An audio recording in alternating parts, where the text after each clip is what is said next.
Guruji, my question to you today is, can we choose and change the course of our destiny, or are we captives in a pre-chartered path? If yes, how? By that question, I'm sorry, but by that question you're insulting the forces. They are here to take the destiny of this nation where we want.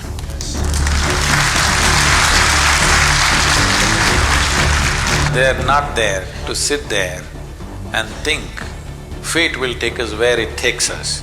No, to take the course of this nation where we want. That is why the forces, that is why many other forces inside the country also, not just the security forces, various other forces of business and enterprise and everything is towards taking our destiny into our hands.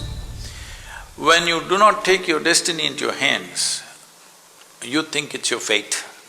Yes, it is. We must understand this. This is one culture. This is the one and only culture in the entire world which has taught you for a long time that your life is your karma.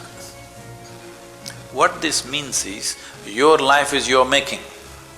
But unfortunately, somebody turned such a dynamic way of living into a fatalistic existence, your karma from somewhere it's coming. No. Karma means action, your action.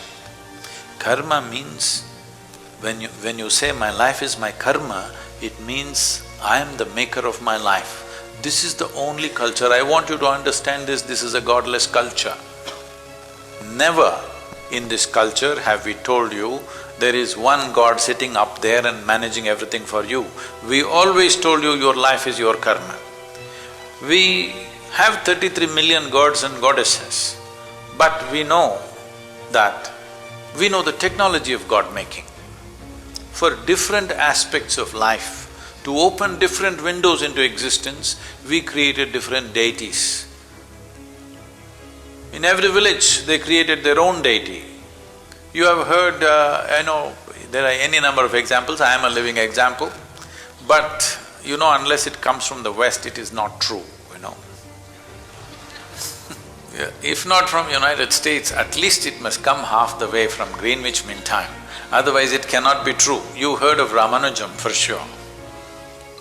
So, in early 20th century, he simply poured out mathematics. Many dimensions of mathematics that he poured out, even today they're still analyzing. Some of them described the black holes in the space, in the galaxies. When he wrote these mathematical formulas, there was no concept of black hole in the scientific community. See, always there is a concept, then there is a theory, and then the mathematics. But when there was no concept, no theory, he made mathematics for the black holes. Even on his deathbed, he was sitting and pouring out mathematics. So they asked, where does this come from? He said, my Devi, the Devi that I worship, she bleeds mathematics. So these were deities which were created to open a certain window into the existence. And we created various kinds of deities. If you want protection, one kind; if you want love, another kind; if you want wealth, another kind. Like this, various deities we created to open up that dimension. It's just… see, if you do not know this, in South it is still… this terminology is still there. We call the deities still yantras. The word yantra literally means a machine. Today we have various kinds of machines. We have a microphone. Why? Only because we can speak, we came up with a microphone, isn't it so? If we had no speech, would we come up with a microphone? We came up with a bicycle. Why? Only because we are mobile, we can walk, we came up with a bicycle and every other automobile. Every machine that you have created is only an extension of your existing faculties. So similarly, we created subjective machines.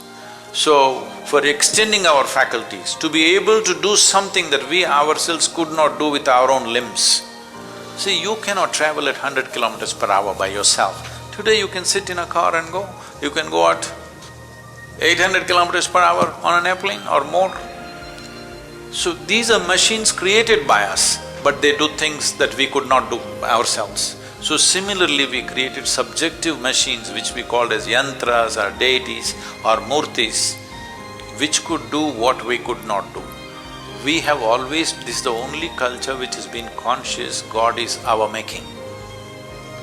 Everywhere else, this awareness has not been there, but unfortunately, we've gotten into this mode of fatalistic way of looking at our karma. Karma means the most dynamic way to exist, that is, my life is my making.